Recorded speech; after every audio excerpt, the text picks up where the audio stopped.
And Yahweh spoke to Moses,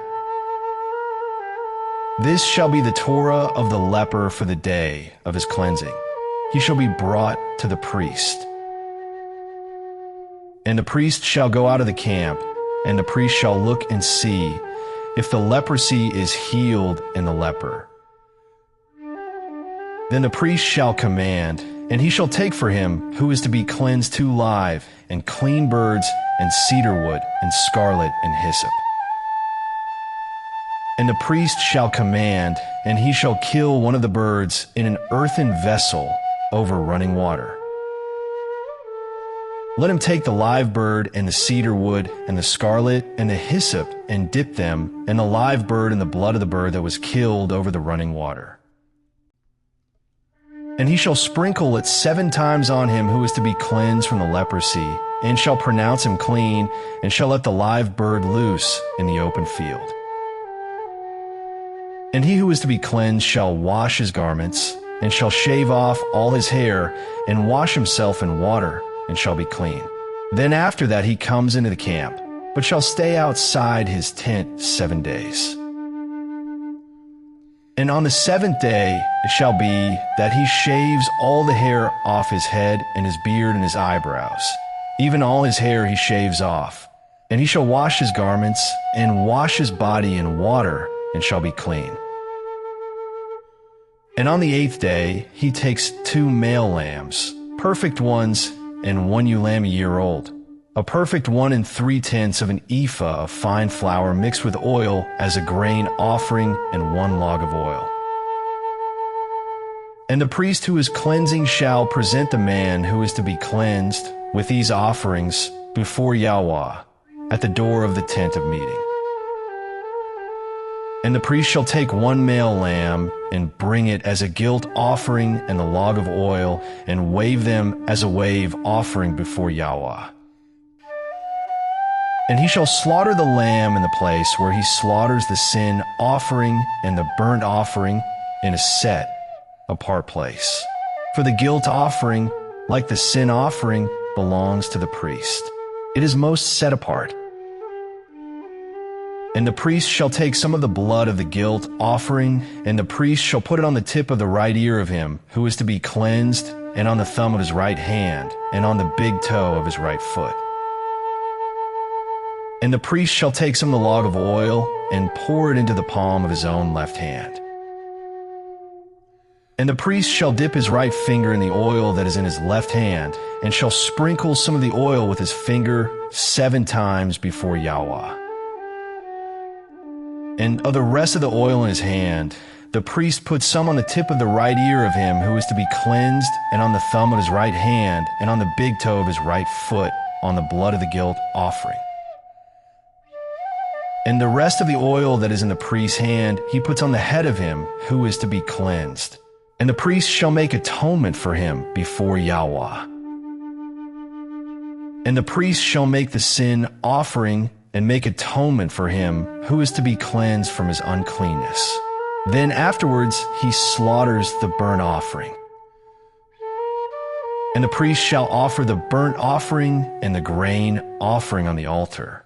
And the priest shall make atonement for him, and he shall be clean.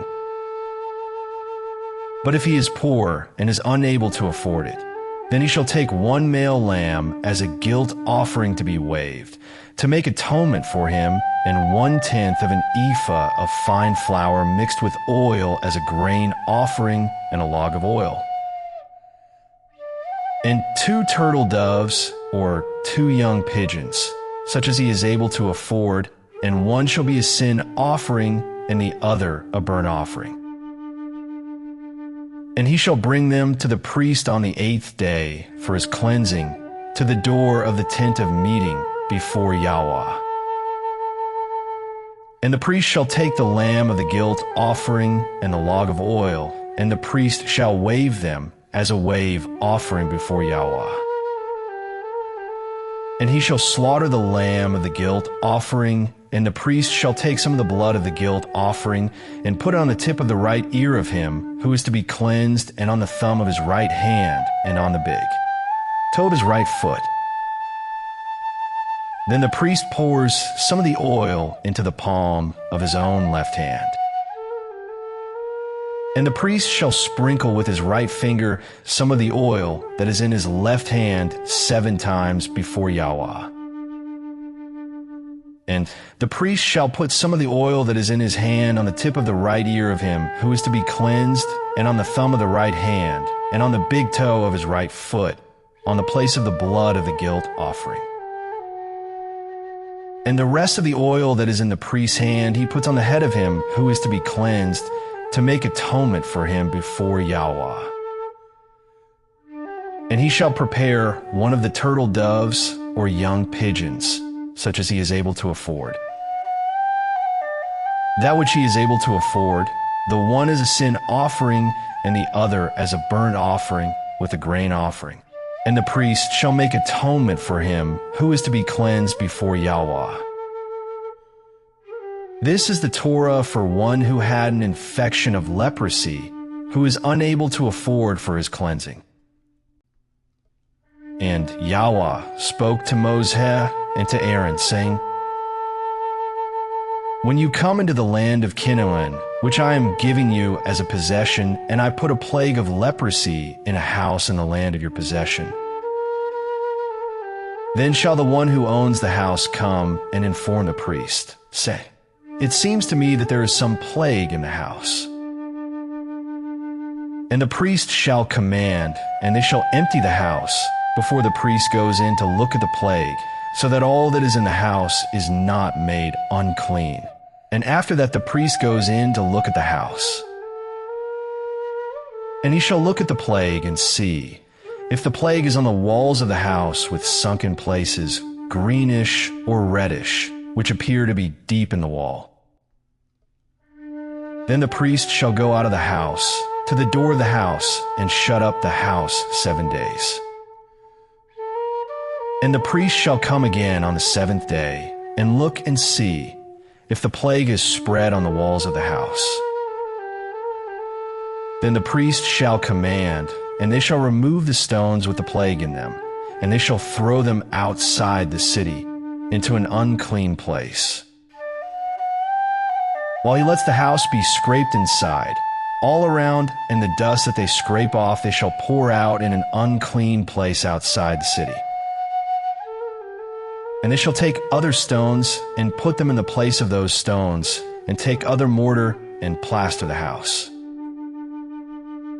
And if the plague comes back and breaks out in the house, after he has removed the stones, after he has scraped the house, and after it is plastered, then the priest shall come and look and see if the plague is spread in the house. It is an active leprosy in the house. It is unclean. And he shall break down the house, its stones and its timber, and all the plaster of the house, and he shall bring them outside the city to an unclean place. And he who goes into the house all the days while it is shut up becomes unclean until evening. And he who lies down in the house has to wash his garments, and he who eats in the house has to wash his garments. However, if the priest indeed comes in and looks at it and sees that the plague has not spread in the house after the house was plastered, then the priest shall pronounce the house clean, because the plague is healed. And to cleanse the house, he shall take 2 birds and cedar wood and scarlet and hyssop. And he shall kill one of the birds in an earthen vessel over running water. And he shall take the cedar wood and the hyssop and the scarlet and the live bird, and dip them in the blood of the slain bird and in the running water, and shall sprinkle the house 7 times.